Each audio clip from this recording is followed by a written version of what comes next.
Hi Dave, I thought I'd make this video for you. It's better than me explaining it on a email or letter, whatever you want. Probably best to show you what's going on. Okay, I've got a few clutches here that I'm going to show you the situation that I'm having. This is your snapper clutch, and this is actually a two-stroke crank.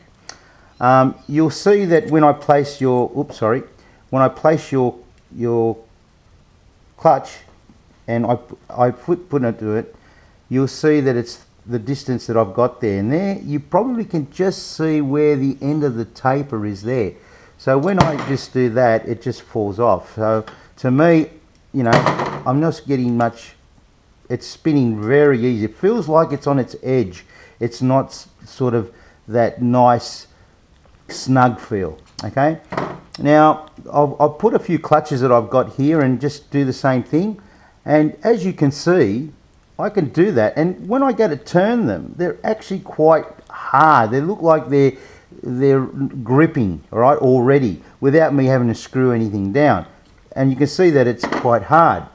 And here's another type of clutch. This is another different type of clutch, and I can actually do that, and then it comes off, right? Now what I've done, this is actually a standard clutch plate. And you'll see how far in it goes. It's quite up to that mark. It's actually right on the actual taper end. So it's actually sitting there and actually feels nice and tight. Okay, so just to give you an idea, it's not sitting in there properly. It's actually spinning out there. I can actually spin it and it's not doing anything, right? It's not grabbing. It's really loose, all right? And when you go to do this one, you can see it's really tight, right? There's a few there anyway. All right, now what I'm going to do for you, I'm just going to do the turtle snapper clutch installation. Now I've already cleaned the inside of that. Okay, I'll just give it a bit of a wipe here, but I've already cleaned it. I've used some alcohol wipes and got any burrs and everything off it. So this actually goes on my Trevor Simpson 28.5 6.5 horsepower motor. As you can see, it's already up to there. It's coming out a fair bit, so it's not a problem at the moment. So we'll see how it goes. But you can see that it's spinning really nice and easy. All right. What I'll do is, it comes with your middle bolt or screw, whatever you want to call it. Anyway, we're going to tighten it up. We're going to do the right thing here and install it correctly.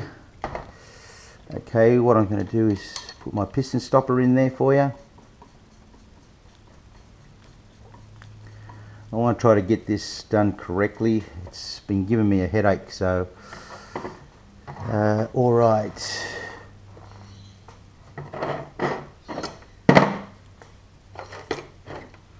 When you want to find tools, it's really hard, isn't it? Oh, there it is there. Okay, so we're just going to tighten that up. Okay, it's already hit the piston stopper, so it's nice and tight there. We're going to give it a bit of a tighten. Okay. Oop.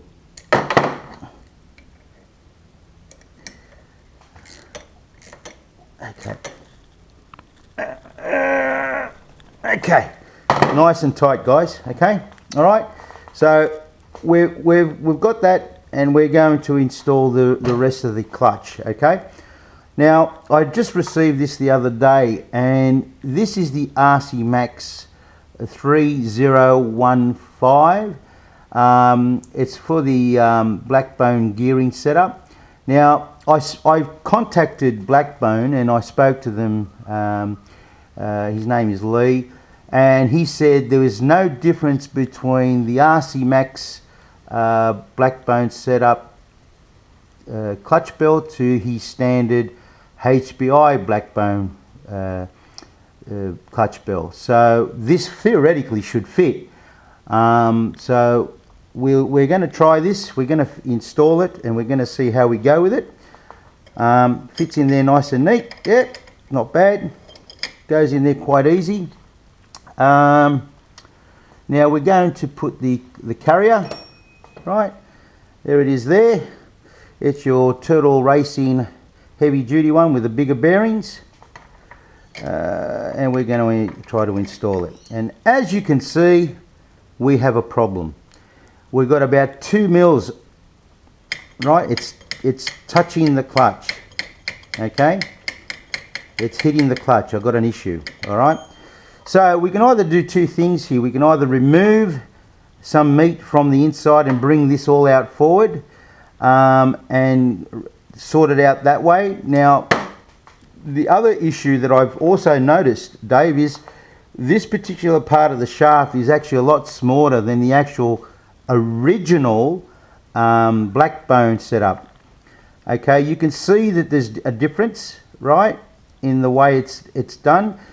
This has got a longer shaft there. To me, that seems like it's been made for the actual pinion for the lossy setup, which it shouldn't be, because this is not a lossy particular clutch bell, or whatever you want to call it, your basket. So we've got issues there already, but I'm going to go on with that later. We're going to go try to get this one. Now, my issue is I believe that this is not sitting in far enough for one, and even if I took 2 mil off here, right, which may clear, right, and bring it closer to the end there, yeah, it will work, but I don't know how long the actual clutch will in time, whether it'll come loose or start to spin on the edge of the actual crank shaft. So that's meant to be seen once I actually go for testing and on a 6.5 to 7 horsepower motor. Now, I'm going to remove this clutch, right, and I'm going to show you how a RC Max and a standard black bone clutch bell fits in nice and perfect, so you can understand where I'm going with this. Now, we're going to do the removal process, right, and we're just going to take that off. I'll just switch that around, right, easy.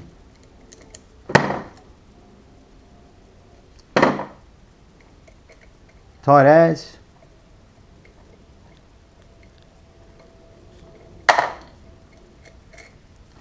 Put that there. Get your 8 mil, stick it in there.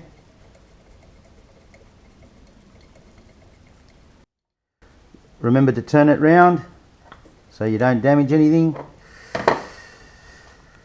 And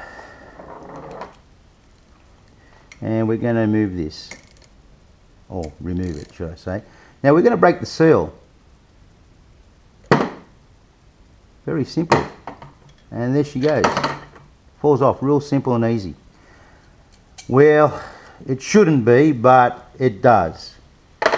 Okay, so we're going to put that aside for now, and we're going to install a standard clutch plate with a standard clutch shoes and the RC Max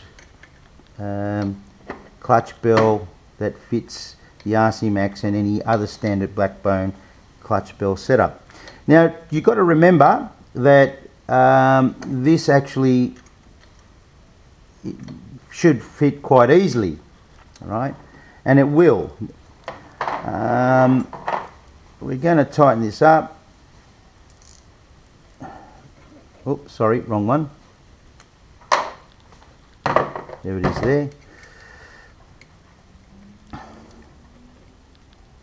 And again, that's already tight, and you can see there I can hardly move it, so I haven't tightened it yet.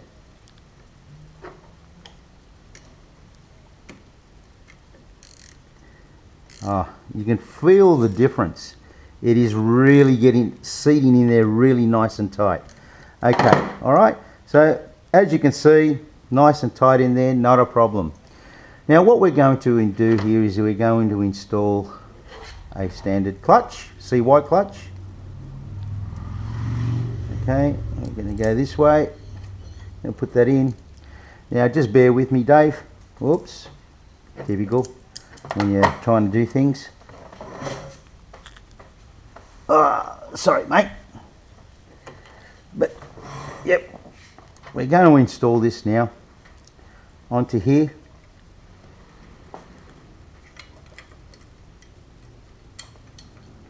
Oh, sorry. It's always hard working with one hand and trying to video for you. I'm going to try to do this an easier way. Oh no, actually not.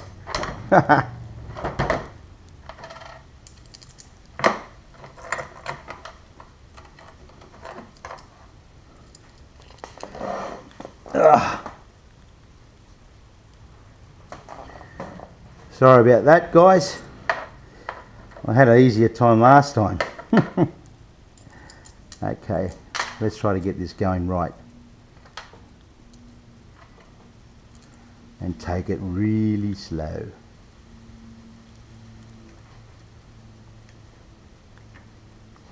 That's done.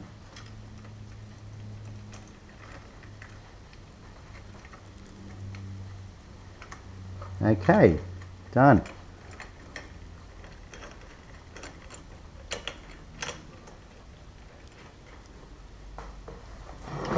Let me just get this all lined up for you. And get this sorted out. Shouldn't take long.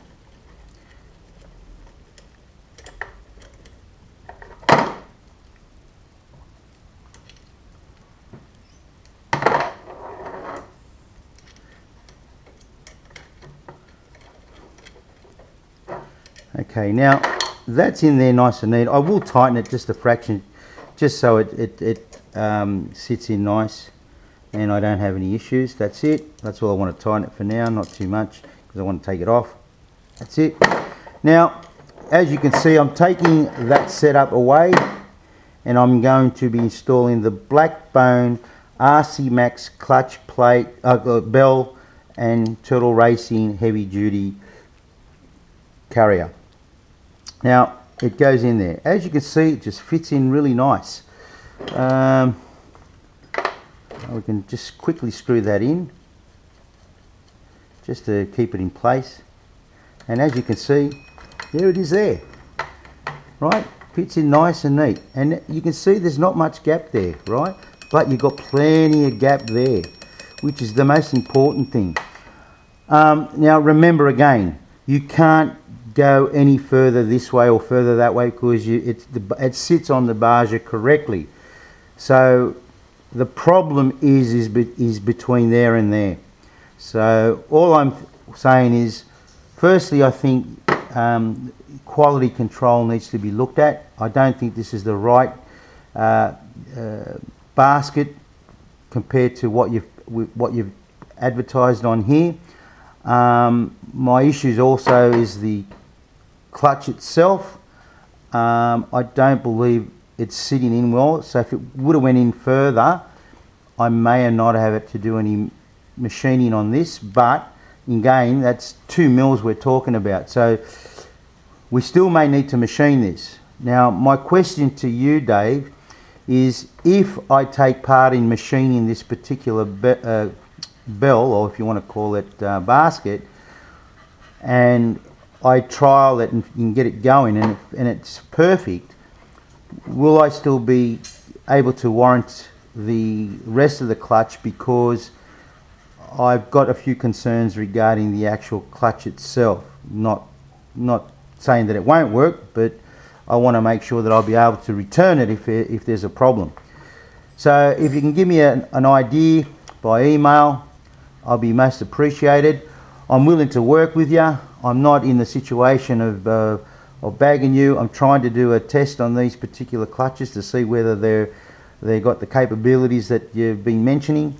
I'm trying it on a smaller motor. I don't want to put it on a 46 at the moment. I understand that the 46s are having some issues. So it's more importantly that I get it working on this particular engine. But all I need to know is whether if I machine it there, just to get it going to see whether it works, you'll be cool with that. Just let me know through an email and I'm glad to work with you. So thanks for your time. Hope you can get back to me as soon as possible. Bye.